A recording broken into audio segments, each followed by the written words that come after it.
కూడికల 3వ దినంలో ఉన్నాం. నెహెమ్యా గ్రంథాన్ని ధ్యానం చేస్తూ ఉన్నాం. Chapter by chapter, verse by verse, ఒక్కొక్క వచనాన్ని ఒక్కొక్క అధ్యాయాన్ని ధ్యానం చేసుకుంటూ వస్తున్నాం. నెహెమ్యా చర్యలు అనేటువంటి అంశంతో నెహెమ్యా ఎలా ప్రార్థన చేశాడు అనేటువంటి విషయం మనం నిన్నటి దినాన్ని ధ్యానం చేసాం. మొదటి అధ్యాయం అలాగే 2వ అధ్యాయం మనం 9 వచనాల వరకు నిన్నటి దినాన మనం ధ్యానం చేసాం. ఈరోజు మనం 2వ అధ్యాయంలో 10వ వచనం నుంచి మనం చూడబోతున్నాం. ఈరోజు ఏంటి అంశం ఏంటంటే, ఆటంకాలు వస్తాయి కానీ జయించాలి, నిరసించిపోకూడదు, వెనక్కి వెళ్ళిపోకూడదు. నువ్వు ఒక మంచి పని చేయడానికి పూనుకున్నప్పుడు, దేవుని కొరకు నీ జీవితాన్ని కట్టుకుంటానికి సిద్ధపడినప్పుడు, నీ కుటుంబాన్ని దేవునిలో అంటుకట్టడానికి నువ్వు సిద్ధపడినప్పుడు, దేవునిలో నీవు నీ కుటుంబం నిలబడాలని తీర్మానం తీసుకున్నప్పుడు, దేవుని కొరకు బ్రతకాలి అని తీర్మానం తీసుకున్నప్పుడు, దేవుని రాజ్య వ్యాప్తి కొరకు పని చేయాలి అని నువ్వు తీర్మానం తీసుకున్నప్పుడు ఆటంకాలు వస్తాయి. శత్రువు ఊరుకుంటాడా? ఇప్పటి వరకు వాడి పార్టీలో ఉండి పార్టీ మార్చేస్తే ఊరుకుంటాడా? వాడి పార్టీలో ఉన్నటువంటి వాళ్ళని నువ్వు దేవుని వైపు నడిపిస్తూ ఉంటే ఊరుకుంటాడా? నేను వాడి రాజ్యములోకి వెళ్ళి వాడి రాజ్యం నుంచి కొందరిని ప్రభు రాజ్యంలోకి తీసుకురావడానికి నువ్వు కంకణం కట్టుకుని నడుము బిగించినప్పుడు వాడెట్లా ఊరుకుంటాడు? ఊరుకోడు. నెహెమ్యా ఎప్పుడైతే ఆ పనిని ప్రారంభించాడో, రాజు దగ్గర నుంచి తాకీదులు తీసుకొని వచ్చేసాడు. పని ప్రారంభించడానికి ఎక్కడికి వచ్చేసాడు? యెరూషలేం ఎంటర్ అయిపోయాడు. యెరూషలేంలోకి వచ్చేసి ఆ పని ప్రారంభిద్దాం అనేటువంటి విషయం అలా అలా అలా ఒకళ్ళ నోట్లోంచి ఒకళ్ళ చెవులోకి అలా అలా వెళ్ళిపోయింది. చూడండి 10వ వచనంలో ఏం జరిగింది.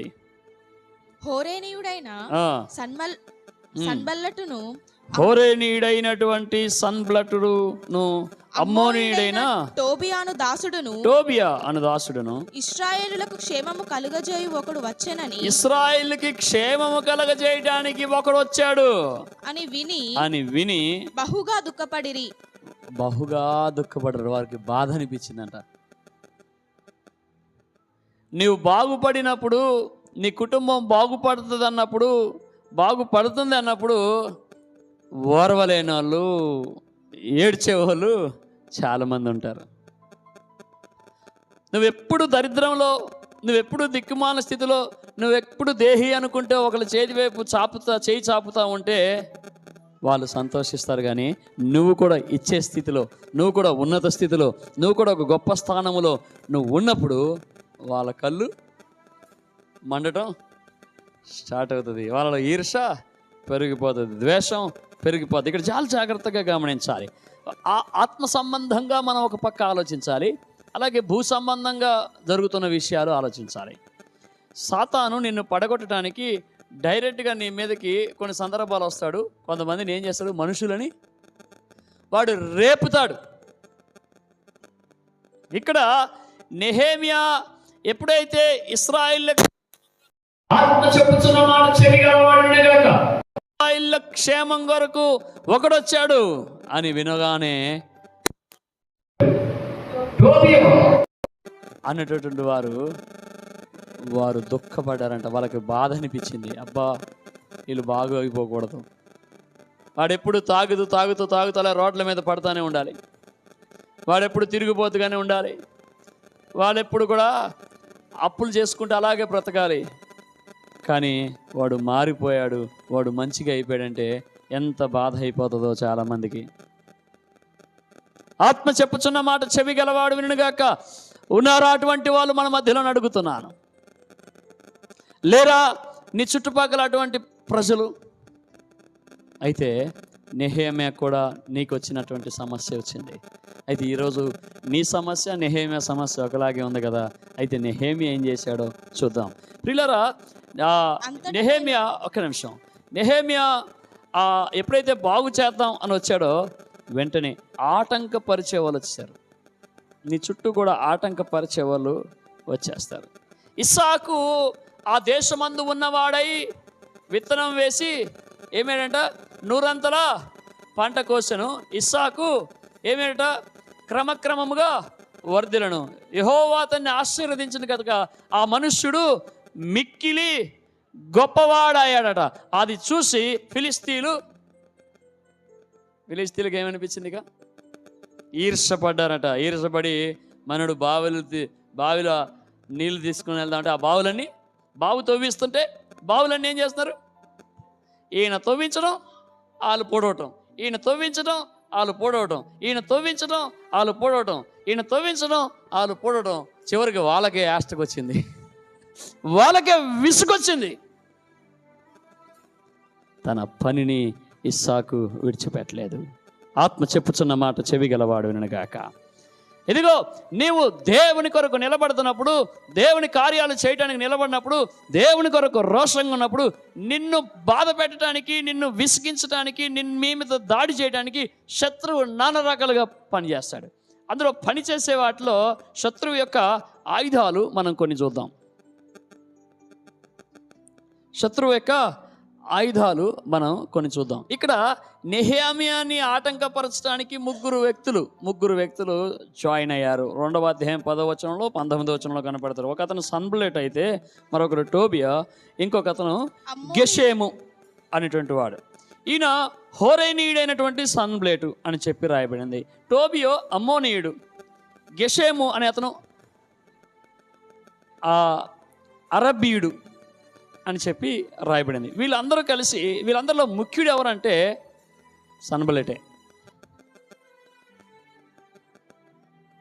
వారు ఈయన చేసే పనిని అడ్డగించాలనుకున్నారు. ప్రియులారా గమనించండి, ఆ నెహెమ్యా ప్రాకారం కట్టగా ఆరంభించగానే అడ్డగించే వాళ్ళు వచ్చేసారు. అప్పటిదాకా ఎవరికేం చింతలేదు. ఆయన ఇష్టం వచ్చినట్టుగా తాగి పడిపోయి ఇష్టం వచ్చినట్టుగా ఉన్న దేవుడు రోగంతో రగ్గిపోతున్నా అప్పుడు చుట్టాలు ఎవరు రారు.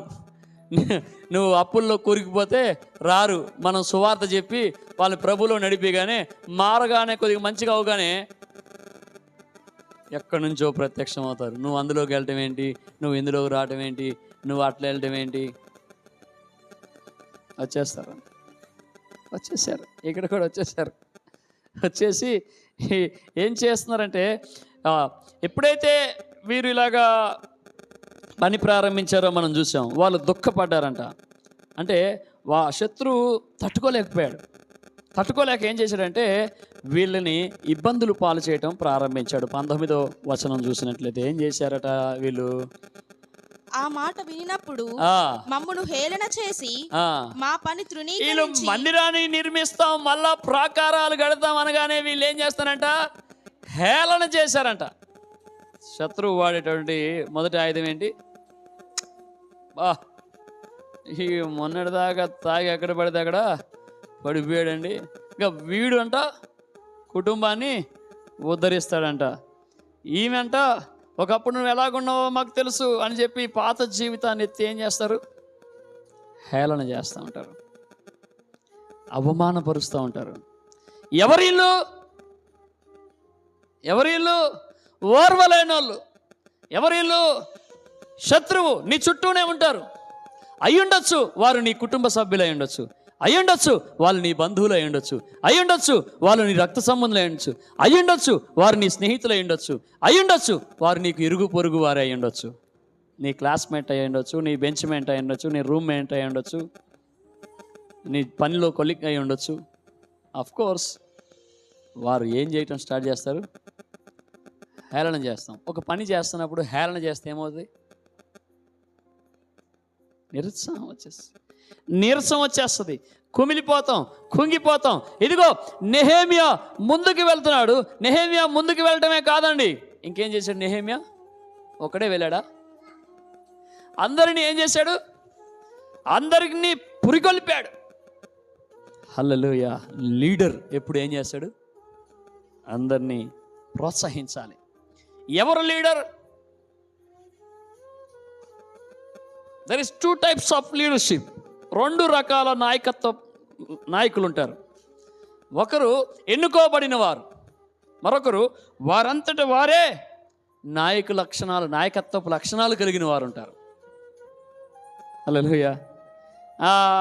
ఎలక్షన్లు జరిగినప్పుడు ఏం చేస్తాం అంటే, ఎలక్షన్లు అంటే మనం బయట రాజకీయాల గురించి నేను చెప్పట్లా, జనరల్గా సార్ అన్నిటికీ సరిపోయేది ఇది. మాకు ఈ వ్యక్తి కావాలి, అందులో ఇష్టాన్ని బట్టి నాయకుడు అవుతాడు, అభిమానాన్ని బట్టి నాయకుడు అవుతాడు. కానీ వాడు సమర్థుడా అసమర్థుడా పని లేదు అక్కడ. కానీ లీడర్ పుట్టుకొస్తాడు, తనలో నుంచే జనాల నుంచి వస్తాడు, తను నాయకత్వ లక్షణాలు కలిగి ఉంటాడు. ఆయన ఎప్పుడు ఏం చేస్తాడంటే అందరినీ కూడా ప్రోత్సహిస్తూ ఉంటాడు. నెహెమ్యాలో ఉన్నటువంటి అద్భుతమైన లక్షణం అంటే ప్రోత్సహిస్తూ ఉంటాడు. ప్రోత్సహించాడు, అందరినీ పోగు చేసేసాడు. వీళ్ళకి కళ్ళు మడిపోయి, ఏంట్రా బాబు ఈయనకి ఇంత ఫాలోయింగ్ ఏంట్రా బాబు, ఈయన ఏం చెప్తే అది జరుగుతుంది. మనం ఏం చెప్పినా జనాలు నమ్మట్లేదు, మనం ఏం చెప్పినా వినట్లేదు, కానీ ఆమె చెప్పిన మాట ఏంటారు, ఆయన చెప్పిన మాట ఏంటారు. భక్తి నువ్వు కాపాడుకుంటే బెల్లం చుట్టూ ఈగలు ఉన్నట్టు, బెల్లం చుట్టూ చీమలు ఉన్నట్టు ఎవరైతే భక్తి చేస్తారో వారిలో దేవుని అభిషేకం ఉంటుంది, ప్రజలు వారిని ఫాలో అవుతారు. ఈయన ముందుకెళ్ళాడు. వెంటనే ఈయన్ని డిస్కరేజ్ చేయడానికి, వచ్చాడండి కట్టడానికి, ఎక్కడి నుంచో. ఇక్కడున్న మేమందరం పొట్టి దద్దమ్మల, మా వల్ల కాదా, మేము చేయలేక ఇప్పుడు ఈయన చేయడానికి వచ్చాడు. ఏం చేస్తున్నారు, ఎంత డిస్టర్బ్ చేస్తారు, చదవండి ఒకసారి 19వ వచనాన్ని. మమ్మును హేళన చేసి మా పని తృణీకరించి మీరు చేయు పని ఏమిటి, రాజు మీద తిరుగుబాటు చేయుదురా అని చెప్పిరి.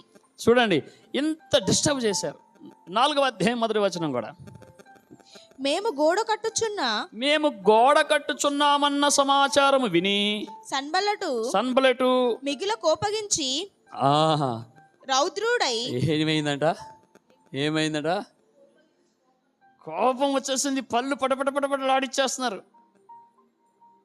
ఈయన చేయబట్టే ఇదంతా జరుగుతుంది అని చెప్పి చాలా కోపం వచ్చేసింది. దురాత్మ వారిలో ఉన్నాడు. దురాత్మ ఉన్నటువంటిది పళ్ళు పటపటలాడిచ్చేస్తూ ఉంటారు. వాళ్ళ దురాత్మ అన్నాడు. ఇదిగో కోపం వచ్చేసి ఊగిపోయి ఏం చేశాడట? రౌద్రుడై యూదులను ఎగతాళి చేసి ఏం చేశాడట? ఆత్మ చెప్పుచున్న మాట చెవి గలవాడినగాక శత్రువు చేసేటువంటి పని ఏంటంటే, నీ మీద నువ్వు ఎప్పుడైతే ఒక మంచి పని చేయడానికి పూనుకున్నావో, నువ్వు దేవుని కొరకు నిలబడటానికి సిద్ధపడ్డావో, నీ మీద వాడికి కోపం వస్తుంది, ఈర్ష వస్తుంది. వెంటనే చేసే హేళన చేస్తాడు. అంటే నిన్ను డిస్కరేజ్ చేయడానికి, నిరుత్సాహపరిచి వెనక్కి లాగేస్తాడు. అయితే నెహెమ్యా ఏం చేశాడో నేను చెప్తా.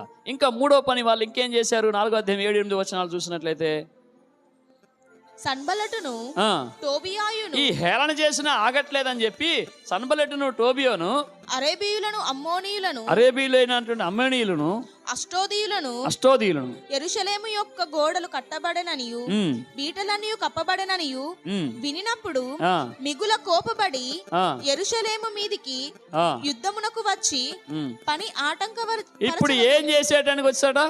దాడి చేస్తున్నారు. ఇప్పుడు ఏం చేస్తున్నారు? అవమానపరిచారు, ఆగాడా? నిరుత్సాహపరిచారు, ఆగాడా? ఆగట్లేదని ఇప్పుడు ఏం చేశాడు? నెక్స్ట్ ఇక దాడే చేశాడు. ఇక ఆత్మ చెప్పుచున్న మాట చెవి గలవాడు నిన్ను కొట్టేయడానికి వస్తారు, అవసరత నిన్ను కొట్టేస్తాడు. దాడి చేశారు, అయినా కూడా లొంగల. ప్రియులారా, 6వ అధ్యాయం 1-4 వచనాలు, 10వ వచనం చూస్తే టైం లేదు మనకి, తర్వాత చదువుకోండి. 6వ అధ్యాయం 1-4 అలాగే 10వ వచనం. చంపాలని చూశారు. ఏం చేశారు? ఒక ప్లాన్ వేసి మనం కూర్చొని మాట్లాడుకుందాం రా మంచోళ్ళలాగా, కపటపు ఆలోచన చేశారు. శత్రువు నీ మీద ఏం చేస్తారంటే కపటపు ఆలోచన చేసి, ఒకసారి బయటికి రా, ఒకసారి ప్రార్థన చేయడానికి రా, ఇక్కడ రా, అక్కడ రా, మేము కూడా మారిపోయాము, మేము కూడా నీ పార్టీయే, నీ జట్టే, ఇట్లా మోసం చేస్తారు. నెహెమ్యాని మోసం చేయడానికి ప్రయత్నం చేశారు. 1 మారు పిలిచాడు, 2 మారు పిలిచాడు. 4వ వచనం చూడండి, 1 మారు పిలిస్తే, 2 మార్లు పిలిస్తే, వెలల 5వ మారు అని ఉంటుంది. అంతటా 5వ మారు ఎన్నిసార్లు పిలిచారు? 5 సార్లు పిలిచారు. వాళ్ళు 5వ మారు చెప్పేశాడు, కుండబద్దలు కొట్టి చెప్పేశాడు. దేవుని బిడ్డలకి వివేచన కావాలి. హల్లెలూయా. ఎవరిని పడితే వాళ్ళు నమ్మటం, ఎవరిని పడితే వాళ్ళని, కొన్నిసార్లు ఎవరిని పడితే వాళ్ళు నమ్మేసి అన్నీ చెప్పేస్తాం. వాళ్ళు ఏం చేస్తారు? మనకి ఎక్కడ తాటాకులు కట్టాలో మనం అందరిని నమ్మేసి మోసపోతూ ఉంటాం. కానీ నెహెమ్యా ఏం చేయాల? మోసపోలా. ఆత్మ చెప్పుచున్న మాట చెవి గలవాడును గాక. నువ్వు దేవుని బిడ్డ, నీ జీవితాన్ని నువ్వు కట్టుకోవాలనుకునే ఆలోచన బాగానే ఉంది, నిర్ణయం బాగానే ఉంది, కానీ నువ్వు అమాయకంగా ఉండకూడదు. దేవుడు మనకి ఏం చెప్పాడు? మీరు పావురం వలె నిష్కపటంగా, పాము వలె వివేకం. పాము వలె వివేకం అంటే ఏంటి? పామట చాలా గుడ్లు పెడుతుంది. పామట చాలా గుడ్లు పెడుతుంది అంటే ఆ గుడ్లుని పామే అదే తినేస్తుంది. కానీ తినకుండా కొన్ని గుడ్లు ఉంచుతుందట. అదేంటంటే శ్రేష్టమైన పిల్ల ఏంటో దానికి తెలుసంట. ఆ శ్రేష్టమైనటువంటి పిల్లను ఉంచి మిగతా గుడ్లు తినేస్తుంది. అది దానికి ఉన్నటువంటి వివేచన. ఈరోజు మరి నీకు ఆ వివేచన ఉందా? ప్రభు అడుగుతున్నాడు, నువ్వు ఎందుకు బాధపడుతున్నావు? ఈరోజు ఎందుకు ఏడుస్తున్నావు? ఈరోజు ఎందుకు కుమిలిపోతున్నావు? అంటే నీ అమాయకత్వం. నువ్వు అందరిని నమ్మావు, శత్రువుని నమ్మావు. దేవుని వాక్యం చెప్తుంది, శత్రువుని సైతం ప్రేమించమని, క్షమించమని చెప్తుందని నేను నమ్మేశానండి. తప్పకుండా క్షమించాలి, తప్పకుండా ప్రేమించాలి. కానీ వివేచన అవసరం. మోసంతో పిలుస్తున్నారు, చంపేయటానికి, చంపాలని ప్లాన్ వేశారు. అప్పుడు చూడండి, ఈ 4 విషయాలు మీకు చెప్పా. వారు ఎప్పుడైతే ఈయన కట్టాలనుకున్నాడో దుఃఖపడ్డారంట. అంటే వాళ్ళు తట్టుకోలేకపోయారు. మన భాషలో చెప్పాలంటే ఏమయ్యారు? పిచ్చి పిచ్చి చేశారు, తిక్క అయిపోయి, ఏడిచేసి ఆగం అయిపోయి, గాయ అయిపోయి, నానా రకాలుగా అయిపోయి ఇక తట్టుకోలేకపోయారు, కుళ్ళుకున్నారు. రెండోది హేళన చేశారు, మూడోది దాడి చేశారు. అయినా భయపట్ల. ఇక లాభం లేదు, ఏం చేయాలని చూశారు? చంపాలని చూశారు. అప్పుడు నెహెమ్యా చేసినటువంటి 4 పనులు. మొట్టమొదటి పని ఏంటో తెలుసా? 2వ అధ్యాయం 20వ వచనంలో చూడండి, నెహెమ్యా ఏం చేశాడు? అందుకు నేను, ఆకాశమందు నివాసి అయిన దేవుడు తానే మా యత్నమును సఫలము చేయును గాక గనుక. ఎవరు సఫలం చేయాలి నీ ప్రయత్నాన్ని? చెప్పండి, అందరూ ఎవరు చేయాలి? ఆకాశమందున మా దేవుడే నా యత్నమును సఫలము చేయునుగాక. నీ ఉపవాస ప్రార్థనని, నీ కన్నీటి ప్రార్థనకి దేవుడు సఫలపరుచునుగాక.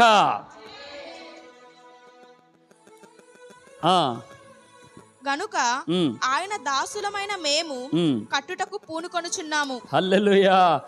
మా దేవుడు సఫలపరుస్తాడు, మేము మాత్రం పని ఆపం. వాళ్ళు ఎంత టెన్షన్ పెడుతున్నా ఈయన ఏం చేస్తున్నాడు? విశ్వాసంతో దేవుని మీద ఆధారపడుతున్నాడు. 4 కూడా మేము మా దేవునికి ప్రార్థన చేసి. ఎప్పుడైతే వాళ్ళ హేళన చేశారో ఏం చేశాడో?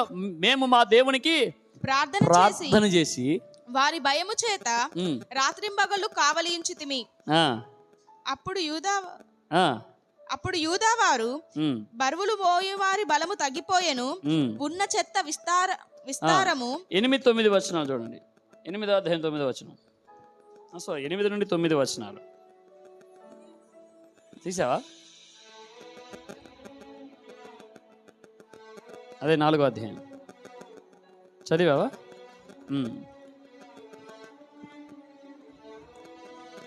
14వ వచనం. అంతట నేను లేచి చూచి ప్రధానులతోనూ అధికారులతోనూ జనులతోనూ వారికి మీరు భయపడకుడి, మహాగణుడును. చూడండి, వారికి మీరు భయపడకుడి. వారు దాడి చేస్తున్నారు, చంపాలని చూస్తున్నారు. వెంటనే ఏం చేస్తున్నాడు? వారికి మీరు భయపడద్దు. మన దేవుడు ఎవరు? మహాగణుడును భయంకరుడు యెహోవాని జ్ఞాపకం చేసుకుని మీ సహోదరుల పక్షముగాను మీరందరూ ముందుకెళ్ళాలి. హల్లెలూయా. దేవుని శక్తిని జ్ఞాపకం చేసుకో. నీ శ్రమలో, నీ సమస్యలో, నీ ఇరుకులో, నీ ఇబ్బందుల్లో నీ మీదకి శత్రువు దాడి చేస్తున్నప్పుడు, అందరూ ఒక్కటై నిన్ను నాశనం చేయాలని దాడి చేస్తున్నప్పుడు, నీ మీద కుట్ర పని నిన్ను చంపాలని చూస్తున్నప్పుడు, నీ మీద ఎన్నో ప్రయోగాలు చేస్తున్నప్పుడు నువ్వు భయపడద్దు. వారికి భయపడద్దు. ఎలీషా దగ్గర ఎవరున్నారు? పనివాడు, పరిచారకుడు ఎవరు? గెహాజీ. పట్టుకెళ్ళిపోవడానికి ఎలీషాని అసలు మనము ఇక్కడ నుండి ప్లాన్ చేస్తుంటే, వాళ్ళు ప్లాన్ చేస్తుంటే ఆ ప్లాన్ ఏమైపోతుంది? ఎలీషా రాజుకు చెప్పేస్తున్నాడు, దాన్ని చెదరగొట్టేస్తున్నాడు. మనం ఇక్కడ నుండి ప్లాన్ చేస్తుంటే ఎవడో మనలోనే ఉన్నాడు రా బాబు, పేపర్ లీక్ చేస్తున్నాడు, అక్కడ ఇశ్రాయేల్కి తెలిసిపోతుందంటే. అయ్యా, ఇక్కడ ఎవడు లేడు, కానీ ఇశ్రాయేల్లో ప్రవక్తున్నాడు ఎలీషా. నువ్వు ఇక్కడ కోటలో ప్లాన్ చేస్తుంటే దేవుడు ఆయనకి బయలుపరుస్తుంటే ఆయన చెప్పేస్తున్నాడు. హల్లెలూయా. శత్రువు ఎక్కడైనా ప్లాన్ చేసుకోండి, మన దేవుడు దాన్ని పటాపంచలు చేసేయగలడు. అయితే వెంటనే ఎలీషాని పట్టుకొచ్చేద్దామని చెప్పేది. మనోడు అని లేచి వచ్చాడు బయటికి, ఆవలించి అని ఆగిపోయాడు. సైన్యం అంతా ప్రవాహంలాగా వచ్చేసరి ఈయన పట్టుకెళ్ళిపడినాయి. అయ్యా, మన పని అయిపోయింది అన్నాడు. అప్పుడు ఎలీషా అన్నాడు, వాడికంటే ఆ వచ్చిన వాళ్ళకంటే మన పక్షాన ఉన్న వాళ్ళు ఎక్కువ మంది ఉన్నారు రా బాబు. వాళ్ళందరూ వచ్చారు పట్టుకెళ్ళిపోవడానికి, కొద్దిమందే వచ్చారు ఆయన పట్టుకెళ్ళడానికి. అయితే ప్రభువా వీడు చూసినట్లు వీడి కన్నులు తెరువుము అనగానే దేవుడు కన్నులు తెరిసరికి గేహాజీ షాక్ అయిపోయాడు. దేవదూతలు సైన్యమే పరలోకం నుంచి దిగి వచ్చేసింది, వాళ్ళకంటే ఎక్కువ మంది. నీలో ఉన్నవాడు లోకంలో ఉన్నవానికంటే గొప్పవాడు. కొట్ట చప్పట్లో. యెహోవా యందు భయభక్తులు గల వారి చుట్టూ దూత కావలి ఉండి వారిని రక్షించును. షడ్రక్ మెషక్ అబేద్నెగోని చంపాలని చెప్పి అనుకున్నారు, పట్టించారు. అప్పుడు ఏమన్నారు వాళ్ళు? రాజా ఇందును గూర్చి ప్రత్యుత్తరం ఇచ్చుటకు, నీకు ప్రత్యుత్తరం ఇచ్చుటకు మాకు చింత లేదు. సో కనుక మా దేవుడు ఈ మండుచున్న అగ్ని గురించి రక్షించుటకు సమర్థుడు. ఒకవేళ రక్షించకపోయినా కాలి బూడిదవుతాం, కానీ నువ్వు నిలబెట్టిన ప్రతిమని మాత్రం మొక్కం. అది విశ్వాసం. అప్పుడు బబులోను రాజు ఎవరు? నెబుకద్నెజర్. హల్లెలూయా. నెబుకద్నెజర్ ఈ విధముగా రక్షించుటకు శక్తి కలిగిన వాడు ఇశ్రాయేలు దేవుడు తప్ప మరొకడు లేడు. హల్లెలూయా. ఇలారా మన దేవుడు మనల్ని రక్షిస్తాడు. మీకు అప్పుడప్పుడు డౌట్, ఇంత బాగా చెప్తున్నారు దేవుని యందు భయభక్తులు చూడు దేవుని కాపుదల ఉంటుంది అన్నప్పుడు మరి అక్కడ ఎందుకు చచ్చిపోతున్నారండి అని డౌట్ వస్తుంది. ఆ డౌట్ క్లియర్ చేయడానికి ఇది చెప్పా. అవసరమైతే దేవుని కొరకు మనం ఎప్పుడు బ్రతికి ఉండిపోవడానికి రాలేదు ఇక్కడికి. మన శాశ్వత లోకం ఇక్కడ లేదు. ఇక్కడ మనతో పని అయిపోయిందంటే వెళ్ళిపోతాం. కానీ గుర్తుపెట్టుకో, నిన్ను ఎవరు టచ్ చేయలేరు. హల్లెలూయా. దేవుని దూతల కాపుదల ఉంటుంది నీకు. ఆమేన్, ఆమేన్, హల్లెలూయా. మీలో ఒంటరిగా ఉండేవాడు 1000 మందిగుడు, ఎన్నిక లేనివాడు బలమైన జనం అవుతారట. చప్పట్లు కొట్టి ప్రభువుని మహింపరచాలి.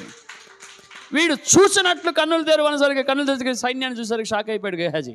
ఇదిగో ఇక్కడ వీరు కూడా ప్రార్థన చేస్తున్నారు, మన దేవుడు మహాగణుడు, మహోన్నతుడు, బలవంతుడు మన దేవుడు కనుక వారికి భయపడద్దు. ఈయన ధైర్యం తెచ్చుకుంటూ, లీడర్ అన్నాడు ఎట్లుండాలి?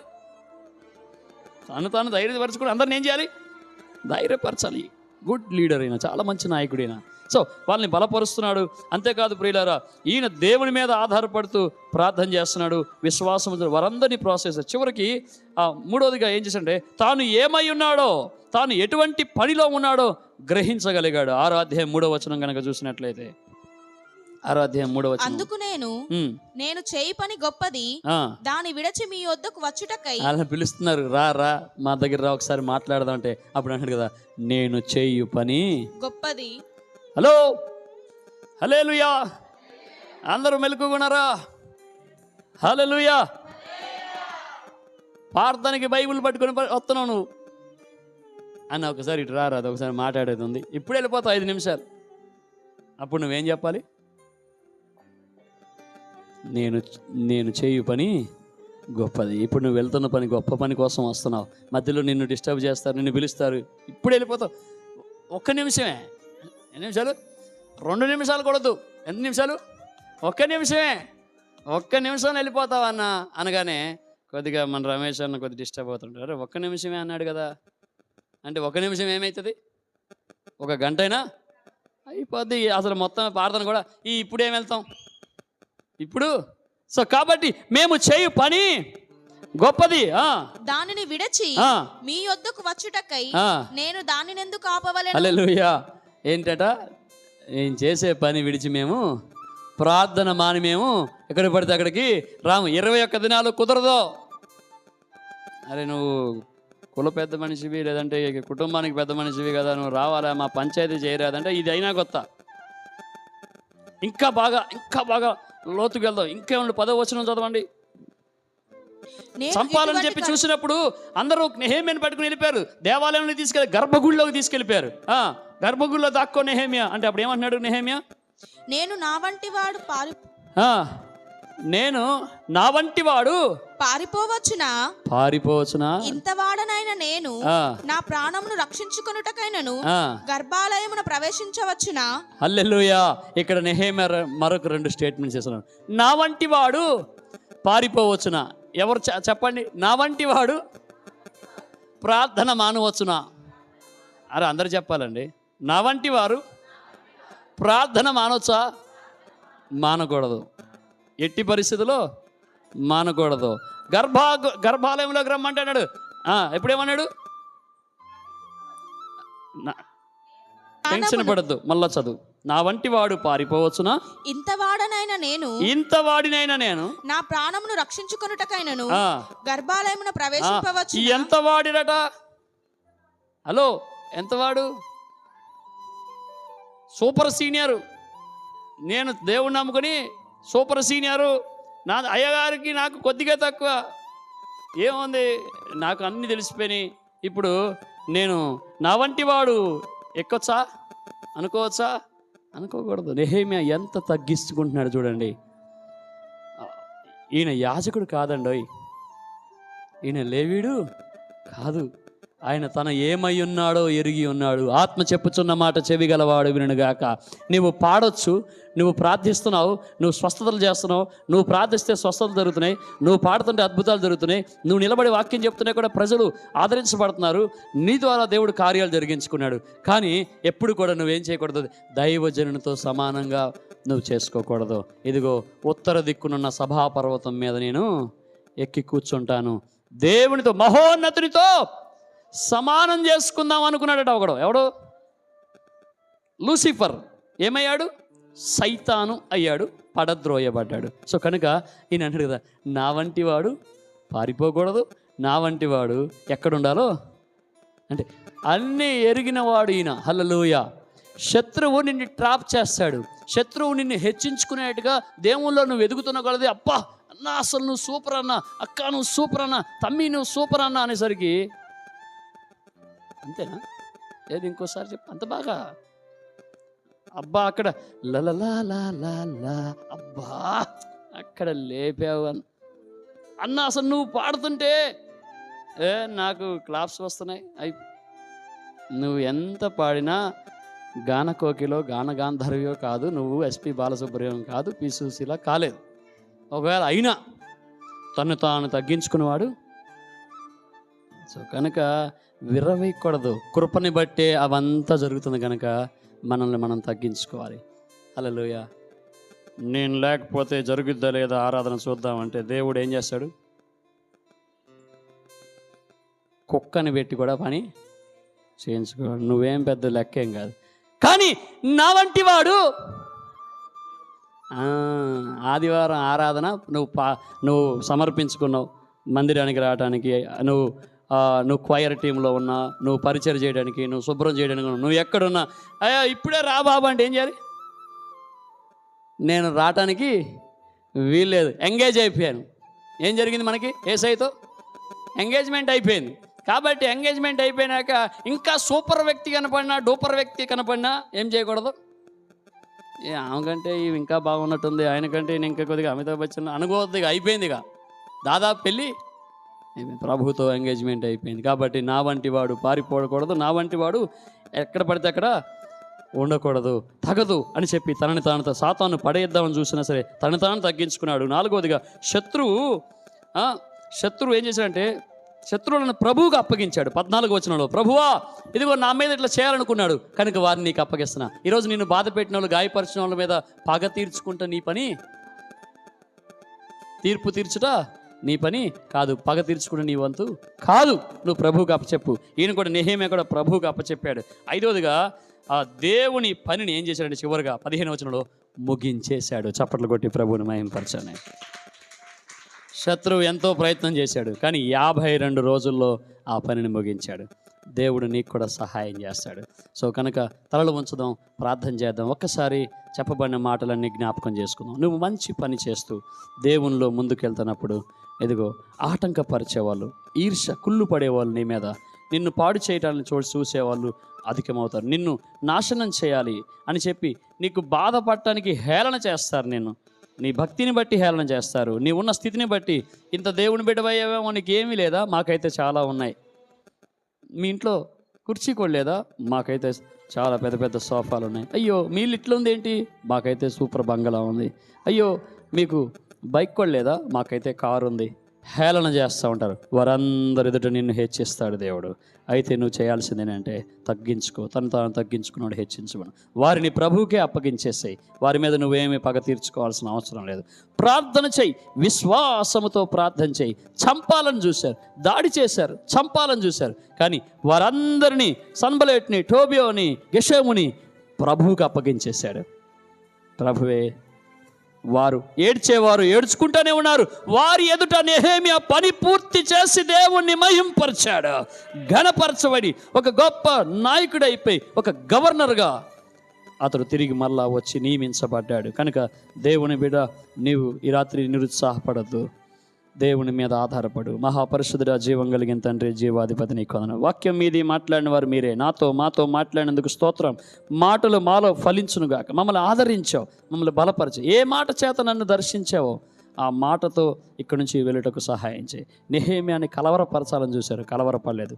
దాడి చేయాలని చూశారు, భయపడలేదు. చంపాలని చూశారు, ప్రభు తప్పించుకున్నాడు. ప్రభు వివేచనతో తప్పించుకున్నాడు. అలాగే దీనంతో జీవించాడు, విశ్వాసంతో బ్రతికాడు, ప్రార్థించాడు, నీ మీద ఆధారపడ్డాడు, శత్రువులు నీకు అప్పగించాడు, చివరికి గొప్ప జయాన్ని పొందాడు. మాకు కూడా అట్టి కృప దయచేయమని ప్రభు, ముందున్నటువంటి ప్రభు 21 దినాల ఉపవాస కూడికలో ప్రతిరోజు ఒక నూతన ప్రత్యక్షత దయచేయి. మేమేదైతే అడుగుతున్నామో అదంతా పొంది ఉన్నామని నమ్ముతున్నాం. మా జీవితంలో మీరు కార్యం చేస్తున్నందుకు వందనాలు చెల్లించుకుంటూ ఈ సేవని, పరిచయని చేరి వచ్చిన బిడ్డలందరినీ మీరు దీవించు. ఉదయకాలం మీట్లో మరలా మేము కలుసుకునే భాగ్యం ప్రసాదించమని, కళల దర్శనాల ద్వారా మాట్లాడు, క్షేమైన ప్రయాణాలు దయచేయి, మంచి వాతావరణం దయచేయి. ఈ సేవని ఘనపరచుని దాసుని కుటుంబాన్ని, సంఘాన్ని ఆశీర్వదించండి. యేసు నామమున ప్రార్థిస్తున్నాం తండ్రి, ఆమేన్. తండ్రి, కుమార, పరిశుద్ధాత్మ సన్నిధి సదా తోడై నడిపించునుగాక. ఆమేన్, ఆమేన్.